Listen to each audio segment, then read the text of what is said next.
भवानी शंकरो वंदे श्रद्धा विश्वास रूपिणौ याभ्यां विना न पश्यन्ति सिद्धः स्वान्तः स्थमीश्वरम्। हर हर महादेव।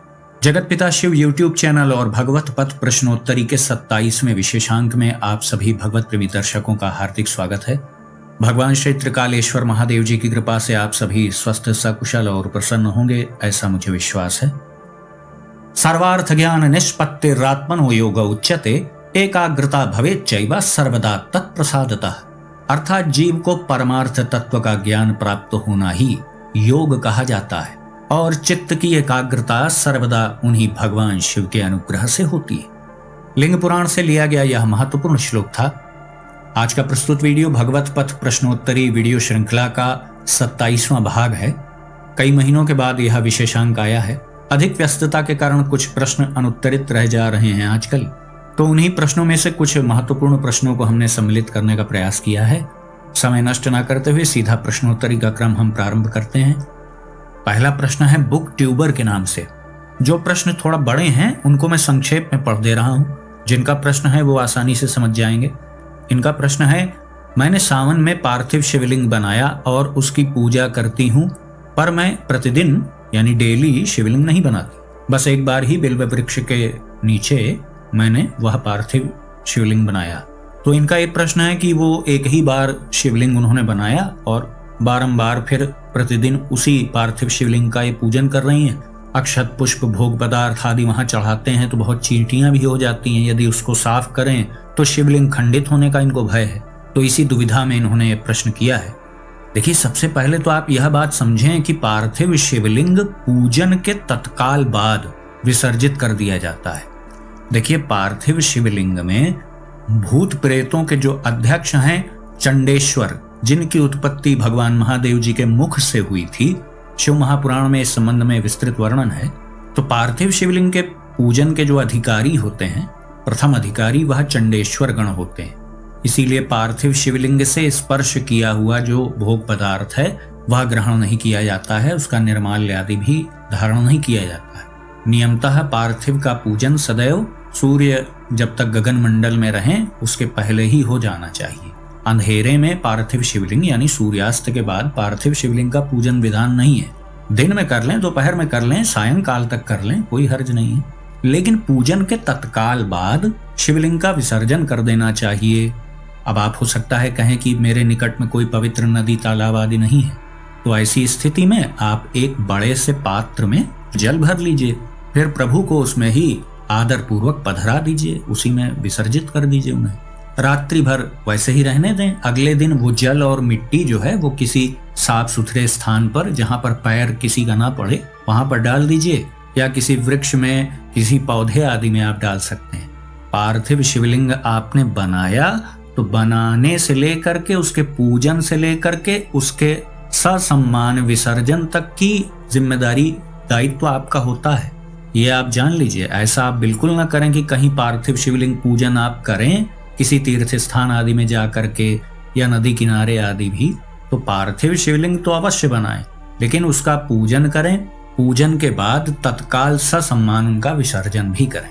तो आपसे ये त्रुटि हो गई है, अनजाने में अज्ञानतावश कोई भूल हो जाए तो प्रभु क्षमा मांगने से ही क्षमा कर देते हैं। आप प्रभु से क्षमा मांगे, वह शिवलिंग यथासंभव आप जितनी शीघ्र विसर्जित कर पाए तो उसे विसर्जित कर दें।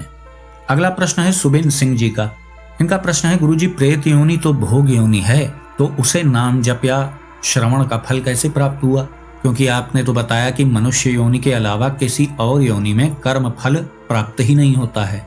कृपया मार्गदर्शन करें। सुबिन जी, आपने बहुत महत्वपूर्ण प्रश्न किया है। कर्म योनि तो एकमात्र मनुष्य योनि है, बिल्कुल सत्य है ये। मनुष्य ही कोई कर्म करता है तो उसे फल प्राप्त होता है। यहाँ पर आपने कहा कि प्रेत योनि में कोई नाम श्रवण का लाभ कैसे प्राप्त कर सकता है। दर्शकों की जानकारी के लिए बता दूं कि अभी कुछ दिन पहले जो एक पिशाच योनि से मुक्त होने वाला वीडियो मैंने बनाया था, जिसमें एक पिशाच के द्वारा भगवान शिव के नाम का श्रवण किया जाता है, परिणाम स्वरूप वह दिव्य लोक को प्राप्त होता है, उसकी मुक्ति हो जाती है पिशाच योनि से। तो उसी वीडियो पर इनका एक प्रश्न आया है। इनका भाव यही है पूछने का कि जब वह भूत प्रेत पिशाच की योनि में है तो वह नाम श्रवण का लाभ कैसे प्राप्त कर सकता है। तो ये सत्य बात है कि मनुष्य योनि ही एकमात्र कर्म योनि है, लेकिन जो प्रेत योनि है, भूत योनि है, जो पीछे था अब वर्तमान में नहीं है, लेकिन कोई अन्य शरीर भी नहीं प्राप्त कर रहा है, पीछे की ही योनि में भूतकाल में ही वो अटका हुआ है। तो देखिए इसमें सीधा सा उत्तर है कि वह प्रेत या वो पिशाच कोई स्वयं कर्म नहीं कर रहा है कि उसे उसके कर्म का परिणाम मिल रहा है। प्रेत योनि में इस प्रकार का विधान ही है, ईश्वरीय विधान है कि भगवान के पवित्र नाम का श्रवण, मंत्र आदि का श्रवण, किसी महापुरुष आदि से भेंट हो जाना, किसी महापुरुष के मार्गदर्शन से उसका उद्धार हो जाना, यह सब उस योनि के विधान है। जिस भी योनि में कोई भी जीव रहता है तो उसकी एक लिमिट होती है ना। अब कोई मान लीजिए शेर बन गया तो क्या वो सदा जीवी तो हो नहीं जाएगा, एक दिन मरेगा ना। मान लीजिए ऊंट बन गया, बकरी बन गया, सांप बन गया, गोजर बिच्छी कुछ भी बन गया, तो उसका एक लिमिट है ना, उसकी एक समय सीमा है। उसके बाद वह शरीर छोड़ देगा, दूसरी योनि में वो जीव जाएगा। उसी प्रकार से कोई प्रेत बन गया, कोई पिशाच योनि में पहुंच गया तो क्या वो सदा सदा के लिए ऐसा हो गया? नहीं, उसका भी एक समय सीमा है और उससे निवृत्ति उसकी प्रभु कृपा से ही होती है। ये भी बिल्कुल सत्य बात है। जैसे प्रभु की कृपा मात्र से मनुष्य योनि प्राप्त होती है, उसी प्रकार से मनुष्य योनि की जो छाया योनियां हैं, भूत प्रेत पिशाच आदि, जो भी आप शब्द, जो भी नाम आप उन्हें दे लें, तो वो सब छाया योनियां हैं, मनुष्य योनि का परिणाम मात्र हैं। यदि कोई मनुष्य ना हो तो वो भूत भी नहीं बनेगा ना। शेर मरेगा तो वो भूत थोड़ी बनेगा। लेकिन मनुष्य योनि में मरने के बाद संभावना होती है, यदि कुछ ऐसी परिस्थितियां बन गई तो ये स्थिति भी आ सकती है कि उस तरह की योनि भी प्राप्त हो जाए। अकस्मात जो मृत्यु होती है, बहुत ही पीड़ादायक जिनकी मृत्यु हो जाती है, या अन्य बहुत से कारण होते हैं, अपने भी अंतःकरण की मलिनता भी इसका कारण हो सकता है। तो उस प्रकार की जब योनि किसी जीव ने प्राप्त कर ली तो उसको मुक्त होने का यह विधान बनाया गया है। उसने थोड़ी कोई कर्म किया कि उसने नाम जप किया और उसको फल मिला, नहीं, उसको कर्म करने का कहाँ अधिकार है। वह मनुष्यों द्वारा, महापुरुषों द्वारा किए हुए कर्म को ग्रहण करता है, उनके फल को ग्रहण करता है। क्योंकि जो भगवान नाम है वह शब्द ब्रह्म है, उसकी गति हर प्रकार के आयामों में है। आप यह बिल्कुल ना सोचें कि प्रभु का पवित्र नाम प्रेत योनि के जीव को नहीं सुनाई देगा। अपने लाभ के विषय सबको पता होते हैं। अभी आपके ही कोई फायदे की खबर हो तो बहुत शीघ्रता से आपके पास भी पहुंच जाएगी ना। उसी प्रकार से हर योनि में सबको पता होता है कि उनके हित के लिए क्या है। प्रेत योनि का मूल कारण मनुष्य योनि होती है, इसीलिए उससे निवृत्ति का कारण भी मनुष्य योनि ही बनती है। या तो वह जीव अपना निर्धारित समय पूर्ण करके दूसरी योनि में पहुंच जाएगा, या तो किसी मनुष्य के द्वारा ऐसा संयोग निर्मित होगा, किसी महापुरुष के द्वारा निर्मित हो सकता है। भगवान नाम श्रवण, कीर्तन श्रवण, किसी भी प्रकार से मनुष्य योनि की सहायता से ही उसकी उस योनि से निवृत्ति हो सकती है। यही दो माध्यम है। तो इसलिए प्रेत योनि का, पिशाच योनि का जो जीव है, प्रभु के नाम स्मरण से वह भी मुक्ति को प्राप्त कर सकता है। अगला प्रश्न है फन अनलिमिटेड नाम से। इनका प्रश्न है, हमें यदि अपने सुकर्मों का फल नहीं चाहिए और किसी को वो फल हम देना चाहते हों तो भगवान महादेव जी को मन में साक्षी मानकर फल देने से क्या वो फल उसे मिल जाएगा या कोई और प्रक्रिया होती है? कृपया मार्गदर्शन करें। जी बिल्कुल, ये तो बहुत अच्छी बात है। यदि आप अपने सुकृतों को, अपने शुभ कर्मों के फल को अपने किसी परिजन को समर्पित करना चाहें, अपने किसी मित्र को, किसी भी शुभ चिंतक को आप समर्पित करना चाहें तो निश्चित रूप से आप कर सकते हैं। इसके लिए तो केवल मानसिक संकल्प करना ही आवश्यक होता है, बस विचार कर लेना मात्र। लेकिन उससे संतुष्टि नहीं हो तो प्रभु के सामने बैठ करके ऐसा कर लें। उससे भी अधिक संतुष्टि न हो तो दाहिने हाथ में जल, अक्षत, पुष्प आदि रखकर आप संकल्प कर लें कि हे प्रभु, मैं अपने सारे सुकृतों को, अपने सारे शुभ कर्मों के फल को अमुक व्यक्ति को सच्चे हृदय से समर्पित करता हूँ। बस यही इसकी प्रक्रिया है। सबसे मुख्य बात होती है मानसिक संकल्प।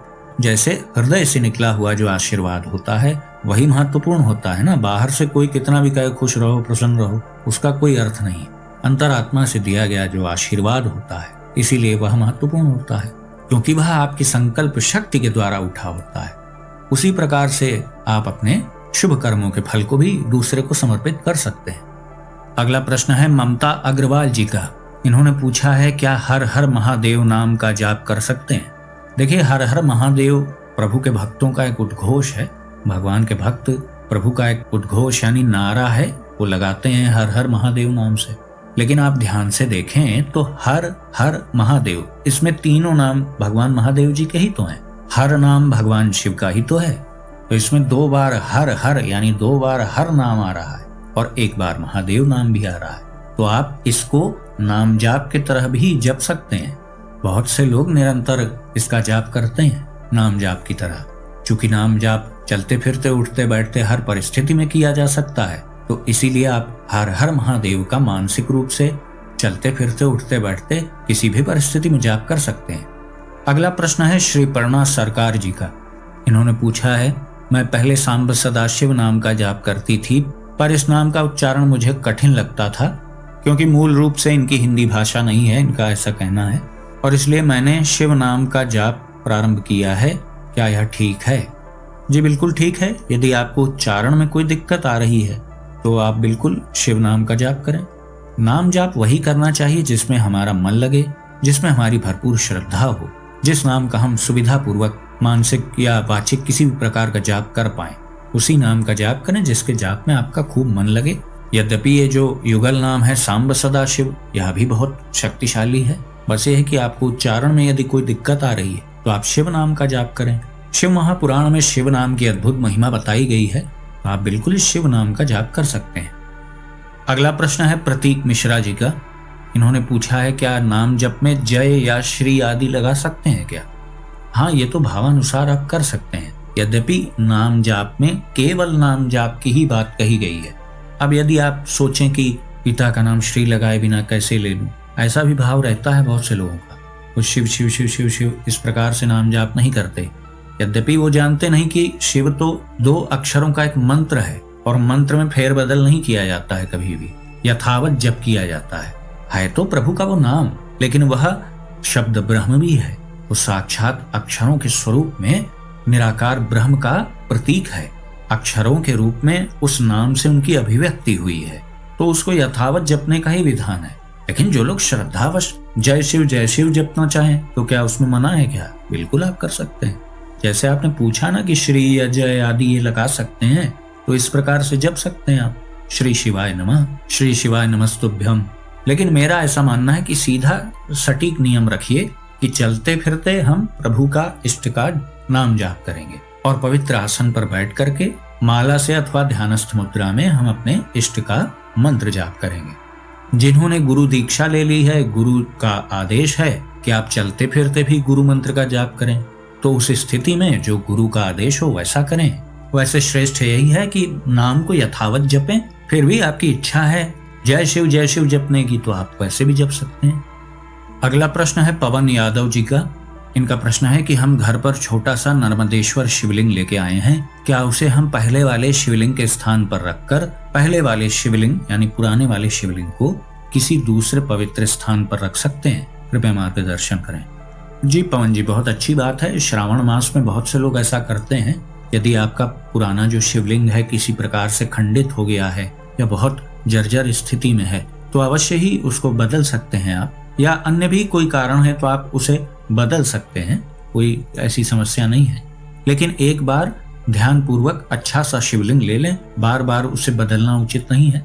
बहुत अच्छी बात है कि श्रावण मास में आपने ऐसा किया। श्रावण में बहुत अच्छा है ऐसा करना, क्योंकि श्रावण के बाद फिर उत्तरायण में ही आपको ऐसा करने का अवसर मिलेगा, जब देव प्रतिष्ठा आदि का मुहूर्त होता है मकर संक्रांति के बाद। लेकिन श्रावण मास में ऐसा किया जा सकता है क्योंकि शिव जी का विशेष महीना है, ये उनके प्रति समर्पित है। तो पुराने वाले शिवलिंग को आप किसी ऐसे स्थान पर रखें जहां पर उनकी पूजा हो, उनकी सेवा हो, तब तो ठीक है। अन्यथा किसी पवित्र नदी तालाब आदि में जहां पर विसर्जन आदि की प्रक्रिया आपके यहाँ होती है, किसी पवित्र नदी तालाब आदि में उनका विसर्जन कर दें ससम्मान। एक साथ 2 शिवलिंग भी रखना उचित नहीं है। विषम संख्या में यद्यपि आप रख सकते हैं, 1, 3, 5, 7, 9 इस क्रम में रख सकते हैं, लेकिन 2, 4, 6, 8 इस क्रम में नहीं शिवलिंग रखे जाते हैं। तो आप नए शिवलिंग को स्थापित कर सकते हैं। जिस दिन प्रभु को स्थापित करें उस दिन प्रयास करें कि उस नवीन शिवलिंग का आप रुद्राभिषेक करें, विधिवत रुद्राष्टाध्यायी का पाठ करवाएं, उसके बाद भक्तों को प्रसाद वितरण करें। इस प्रकार से यह विधि आप संपन्न कर सकते हैं। अगला प्रश्न है अपराजिता पॉल जी का। इन्होंने पूछा है, क्या हमें एक ही भगवान की पूजा करनी चाहिए?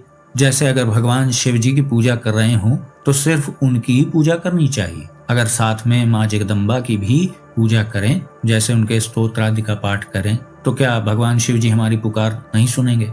ये सोच करके कि ये तो सभी को पुकार रही है। देखिए, बहुत ही महत्वपूर्ण प्रश्न है। इस तरीके के प्रश्न बहुत से लोगों के मन में रहते हैं। यह तो सत्य बात है कि अव्यभिचारी भक्ति होनी चाहिए, एकनिष्ठ भक्ति होनी चाहिए, अनन्य भक्ति होनी चाहिए, अन्य जहां अन्य की कोई संभावना ही न हो। लेकिन यह भी हमें ध्यान रखना है कि हम गृहस्थ धर्म में हैं। गृहस्थ धर्म में पंचदेवों के पूजन का, उनकी आराधना उपासना का विधान है। पंचदेवों में कौन है? श्री गणेश जी, श्री माता जगदम्बा, श्री सूर्य देवता, भगवान विष्णु जी और भगवान महादेव जी। तो गृहस्थ जीवन में तो देखिए हम सभी का पूजन करते हैं। भगवान गणेश जी का भी तो उनके अवसरों पर हम पूजन करते हैं ना, प्रतिदिन भी पूजन करते हैं। भगवान गणेश जी के पूजन के बिना तो किसी का पूजन ही संभव नहीं। माता जगदम्बा का भी गृहस्थ लोग पूजन करते हैं।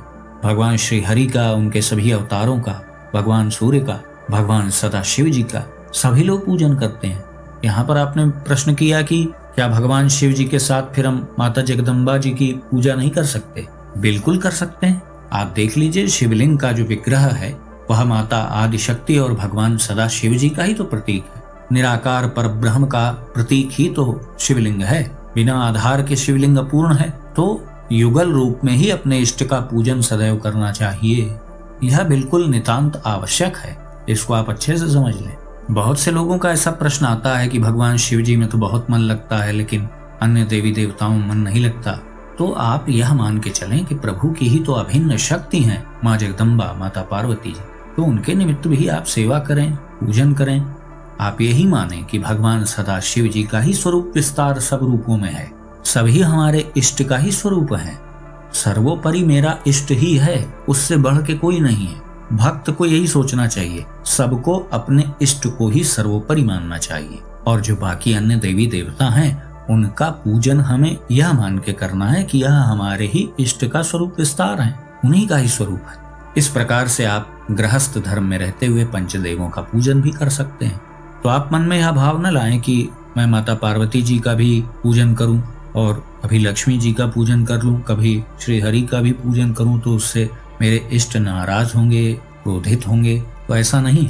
लेकिन बस बात यह है कि आप अपने इष्ट के प्रति कितने समर्पित हैं, यह आपके हृदय का विषय है। इसका बाह्य रूप से कोई मापदंड नहीं है। ये आपको ही तय करना है कि मेरे इष्ट तो महादेव हैं। तो इष्ट में जिस स्तर का मन लग रहा है उस स्तर का मन अन्य किसी में भी फिर नहीं लगना चाहिए। तब तो माना जाएगा कि भगवान महादेव जी आपके इष्ट हैं। जो वास्तविक समर्पण है वह इष्ट के प्रति होना चाहिए। बाकी स्वरूपों का भी आप पूजन अपने इष्ट की प्रसन्नता मान करके करें, क्योंकि सब कुछ इष्ट का ही स्वरूप है। तो बाकी स्वरूपों का भी तो पूजन करना पड़ेगा। भाई नंदी जी भी तो बैठे हैं शिव जी के बगल में, तो क्या उनकी अवहेलना करनी है? नहीं, सब हमारे ही इष्ट का स्वरूप है। हम सबका सम्मान करेंगे, सबका पूजन करेंगे यथाशक्ति, यथासंभव जो हमसे हो पाएगा। बाकी हमारा वास्तविक समर्पण तो हमारे इष्ट के प्रति है, ये भाव होना चाहिए। अगला प्रश्न है शुभम अवस्थी जी का। इनका प्रश्न है, कृपया एक वीडियो शिव तांडव स्तोत्र पर भी बनाएं। कब और कैसे इसका पाठ करना चाहिए? शुभम जी, शिव तांडव स्तोत्र पे पहले ही वीडियो बनाया जा चुका है। इस चैनल पर शिव तांडव स्तोत्र से संबंधित वीडियो उपलब्ध है, आप देख सकते हैं। और आपने पूछा कि इसका कब और कैसे पाठ करना चाहिए, तो देखिए शिव तांडव स्तोत्र के अंत में स्वयं यह बात आती है कि पूजा अवसान समय दशवक्त्र गीतम। दशवक्त्र अर्थात दशानन के द्वारा रचित यह शिव तांडव स्तोत्र पूजा अवसान समय, पूजा अवसान यानी पूजा के समाप्ति के समय, जिस समय हम मंत्र पुष्पांजलि आदि करते हैं, प्रभु की स्तुति करते हैं, स्तोत्र का गायन आदि करते हैं, उसी समय हमें प्रभु की महिमा गुणगान के अंतर्गत शिव तांडव स्तोत्र का भी पाठ करना चाहिए। अगला प्रश्न है आशीष जी का। इनका प्रश्न थोड़ा बड़ा है। इन्होंने पूछा है, अक्सर वैष्णव आचार्यों द्वारा ये बात कही जाती है कि जिस पे महादेव जी प्रसन्न होंगे तो उन्हें भगवान नारायण की भक्ति प्रदान कर देंगे, पर जब हम शास्त्रों की ओर देखते हैं तो वहाँ ऐसा नहीं है। त्रेता युग में महादेव जी ने गीता का ज्ञान देकर भगवान श्री राम जी को अपना विराट स्वरूप दिखाया था, सत्य बात है। और यही रूप तो भगवान श्री कृष्ण जी ने भी द्वापर में अर्जुन को दिखाया। तो ये भेदभाव, ऊंच नीच का बर्ताव और जो जिसकी पूजा करते हैं उसकी ही बड़ाई करते रहते हैं, दूसरे को नीचा दिखाते हैं, इससे समाज में संशय होता है। समाज में वैसे ही अंधकार व्याप्त है, और अगर कोई थोड़ा बहुत आगे बढ़ना चाहे तो तुरंत लोग ये कहने लगते हैं कि जितने भी आचार्य हैं उन सब के मत में भेद है, इसमें आम जनमानस कैसे अपना ध्यान भक्ति में लगाए। अगर मेरी बात आप तक पहुंच रही हो तो कृपया उत्तर दें, क्योंकि ये बहुत महत्वपूर्ण प्रश्न है। हाँ, सही बात है, ये महत्वपूर्ण प्रश्न है, क्योंकि इससे ही बहुत से लोग सशंकित रहते हैं। अभी आपने गीता का विषय उठाया, तो गीता में भी तो वर्णन है कि संशय आत्मा विनश्यति। भक्त हो, साधक हो, उसके मन में अपने इष्ट के प्रति कोई शंका नहीं होनी चाहिए। और आपने ये जो कहा कि अपने ही इष्ट को बड़ा बताने का जो ये चलन है, ये क्या है? देखिए, अपने इष्ट से बड़ा किसी को नहीं मानना है, यही सिद्धांत है। अपने ही इष्ट का स्वरूप विस्तार सबको समझना है। अब जो प्रभु श्री राम को अपना इष्ट मानता है, तो देवी देवताओं के सभी स्वरूपों में वह अपने इष्ट को ही देखता है कि सर्वश्रेष्ठ तो मेरे प्रभु हैं और उन्हीं का स्वरूप विस्तार हर रूपों में हुआ है। इसी प्रकार से कोई भगवान श्री कृष्ण जी को इष्ट मानता है तो वह उन्हें सर्वोपरि कहता है। कोई भगवान महादेव जी को इष्ट मानता है, कोई माता जगदम्बा को इष्ट मानता है। सभी की अपनी अपनी श्रद्धा है, सबका अपना अपना विश्वास है। हमें इन बातों में उलझना ही नहीं है कि कौन बड़ा है कौन छोटा है। भाई, मेरे लिए मेरा इष्ट सर्वोपरि है, वो सबसे बड़ा है। आपका जीवन तो आपके सापेक्ष चल रहा है ना, दूसरा कोई क्या मान रहा है उससे क्या लेना देना आपको। हाँ, दूसरे व्यक्ति का ये दायित्व अवश्य बनता है कि वो आपके सामने कभी भी आपके इष्ट का अपमान न करे, और आपका भी ये दायित्व बनता है कि आप किसी के इष्ट का अपमान न करें, क्योंकि आप पहले ही ये दृढ़ रूप से मान रहे हैं ना कि मेरा इष्ट सर्वोपरि है और मेरे ही इष्ट का स्वरूप विस्तार सब रूपों में हुआ है। ये पांचों तत्व जो प्रकृति के प्रधान तत्व हैं, यह भी मेरे इष्ट का ही स्वरूप विस्तार है। यह अखिल ब्रह्मांड ही मेरे इष्ट का स्वरूप विस्तार है। तो सब कुछ आपके इष्ट के ही दायरे में आ गया। अब किसका आप विरोध करेंगे? और यह बात जो कही जाती है कि यदि आप भगवान शिव जी की भक्ति करेंगे तो आपको श्री राम जी की भक्ति, श्री हरि की भक्ति प्राप्त हो जाएगी, ऐसा नहीं है। यह बात कुछ और ही है, लेकिन इसे दूसरे प्रकार से लोग कहते हैं।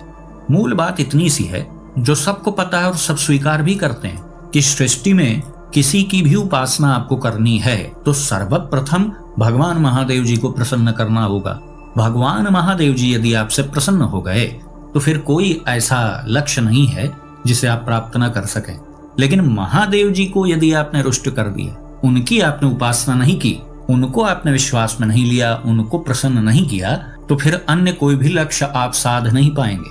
अब ये तो हो गई एक शिव भक्त के दृष्टिकोण की बात। अब आप आ जाइए जो नारायण के भक्त हैं, श्री राम प्रभु के भक्त हैं, तो वो तो मुक्त कंठ से ये स्वीकार ही करते हैं कि हाँ, मेरे प्रभु स्वयं भगवान शिव जी के उपासक हैं। भगवान श्री राम जी हों चाहे भगवान श्री कृष्ण जी हों, शास्त्रों में हर जगह वर्णन है, हर स्थान पर वर्णन है कि उन्होंने प्रभु के लिए तप किया। शिव महापुराण में देखिए ना, भगवान श्री कृष्ण जी प्रभु के लिए तप करते हैं ना। 10 वरदान, महत्वपूर्ण 10 वरदान श्री कृष्ण जी भगवान शिव जी से प्राप्त करते हैं। भगवान श्री राम जी की शिव भक्ति किसी से छुपी नहीं है, सबको पता है। तो देखिए, शिव भक्त भी ये बात खुले दिल से स्वीकार कर रहे हैं कि हाँ, ये सत्य बात है कि भगवान महादेव जी को प्रसन्न करने के बाद ही आप किसी को प्रसन्न कर सकते हैं। और उधर नारायण के भक्त भी ये बात मान रहे हैं, वो भी ये स्वीकार कर रहे हैं कि हाँ, जो मेरे इष्ट हैं वो महादेव जी को इष्ट मानते हैं अपना। कहीं कोई भेद नहीं है, जिसमें झगड़ा ही कहाँ है। बात तब बिगड़ जाती है जब ये लोग सोचने लगते हैं कि हम शिव जी की भक्ति करेंगे तो हम नारायण की भक्ति की ओर उन्मुख हो जाएंगे। ऐसा नहीं होता है। यदि ऐसा होता तो ऋषि उपमन्यु फिर क्यों नारायण भक्त नहीं बन गए? नंदी जी नारायण भक्त क्यों नहीं हो गए?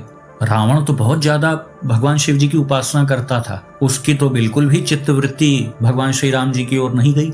ऋषि गौतम भी तो शिव जी के भक्त थे, फिर बाद में वो क्यों नहीं नारायण जी के भक्त बन गए? प्रमुख रूप से ऋषि गौतम को शिव भक्त के रूप में ही तो जाना जाता है। ऋषि मार्कंडेय को देख लें आप, अत्रि मुनि को आप देख लें, उच्च स्तर के शिव भक्त।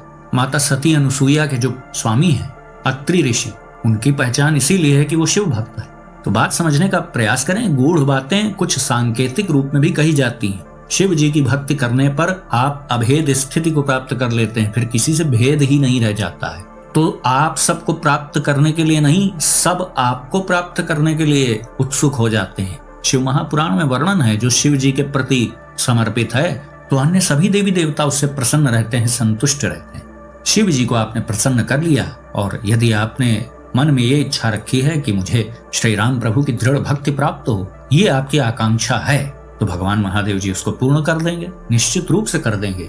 और यदि कोई मन कर्म वचन से केवल महादेव जी के प्रति समर्पित है, उनको ही चाहता है, तो ऐसे भक्तों के लिए तो प्रभु स्वयं परेशान रहते हैं। आप देखिए, शिव महापुराण के मूल संस्कृत श्लोकों के प्रमाण सहित मैंने ये बातें शास्त्रोक्त रूप से पहले भी वीडियोस में बताई हैं कि एक समर्पित भक्त मुझे प्राप्त करने के लिए जितना व्याकुल रहता है, उतना ही मैं स्वयं भी उस भक्त को प्राप्त करने के लिए व्याकुल रहता हूँ, ऐसा महादेव जी ने कहा है। शिव महापुराण में इस बात का वर्णन है।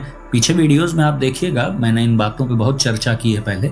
तो इन बातों से आपको सशंकित नहीं होना चाहिए, बस आपको अपना विश्लेषण करना है अपने अंतःकरण का कि हम अपने इष्ट को कितना सर्वोपरि मानते हैं, कितने हम अनन्य भक्त हैं। अनन्य मतलब अपने इष्ट के अतिरिक्त अन्य कोई और ना हो, ऐसी स्थिति हमारे भीतर है या नहीं है। मूल बात यह है, इसकी परख करिए। दुनिया में क्या हो रहा है उससे क्या लेना देना है। अगला प्रश्न है सागर उप्रेती जी का। इन्होंने पूछा है, सुबह नाम जप या पूजा प्रार्थना करते समय किस दिशा में मुख करना चाहिए? जो स्थापित मूर्तियां या फोटो आदि हैं वह किस दिशा में होना चाहिए? देखिए, घर पे जब आप पूजा पाठ करते हैं तो आपको पूर्वाभिमुख होकर के पूजन करना है। चूंकि गृहस्थ व्यक्ति को तो पंचदेवों का पूजन करना है, तो उसके पूजा स्थल में तो श्री हरि का भी विग्रह होगा, उनकी प्रतिमा होगी, शालिग्राम जी होंगे, श्री कृष्ण जी भी होंगे, भगवान श्री राम जी का भी चित्र होगा, भगवान गणेश जी भी होंगे, माता लक्ष्मी जी भी होंगी। हर तरह के देवी देवता गृहस्थ लोगों के पूजा स्थल में होते हैं ना। तो पूजा स्थल आप ऐसा बनाएं कि आपका मुख पूजन करते समय पूर्व दिशा की ओर हो, यानी देवी देवताओं का मुख पश्चिम दिशा की ओर होगा। तभी तो आप जब पूजा करेंगे तो आपका मुख पूर्व दिशा की ओर होगा।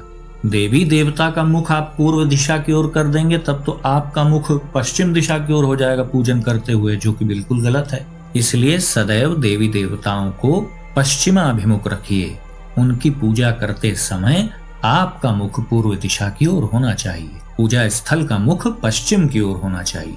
अब उसमें देवी देवताओं को भी रखने का एक क्रम होता है। प्रधान रूप से अपने इष्ट का स्थान उसमें आप बनाइए, जो आपके इष्ट हों उनका विशेष स्थान वहां पर आप बनाएं। उसी पूजा स्थल में यदि शिवलिंग भी हैं तो आप जानते ही हैं कि शिवलिंग का मुख सदैव उत्तर दिशा की ओर होता है। शिवलिंग की जो जलहरी है उसका मुख सदैव उत्तर दिशा की ओर होता है।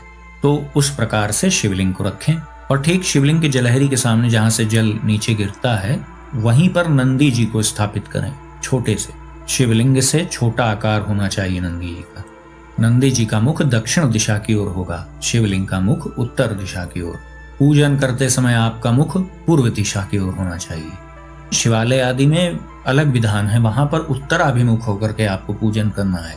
रात्रि में शिव जी के निमित्त कोई जाप करें तो उत्तराभिमुख होकर के भी आप घर पे भी जाप कर सकते हैं, लेकिन प्रातः काल जो आप अपने घर के पूजा स्थल में पूजन करते हैं वह सदैव पूर्वाभिमुख होकर के ही करना है, पूर्व दिशा की ओर मुख करके। तो इस विशेषांक में हम इतने ही प्रश्न सम्मिलित कर पाए। आज का वीडियो हम यहीं समाप्त करते हैं। आशा करता हूं जो भी प्रश्नों के उत्तर आपको दिए गए उससे आपका उचित मार्गदर्शन हुआ होगा। वीडियो पसंद आया तो इसे लाइक करें, अपने मित्रों बंधु बांधवों के साथ शेयर करें। यदि इस चैनल पर आप पहली बार आए हैं तो कृपया इस चैनल को सब्सक्राइब करें। तो भगवान श्री तक्षकेश्वर महादेव जी से मैं ऐसी प्रार्थना करता हूं कि वो आप सभी को सदा सुखी, स्वस्थ और ऊर्जावान बनाए रखें। मिलते हैं अगले वीडियो में एक नई जानकारी के साथ। तब तक के लिए आप सभी भगवत प्रेमी भक्तों को हर हर महादेव।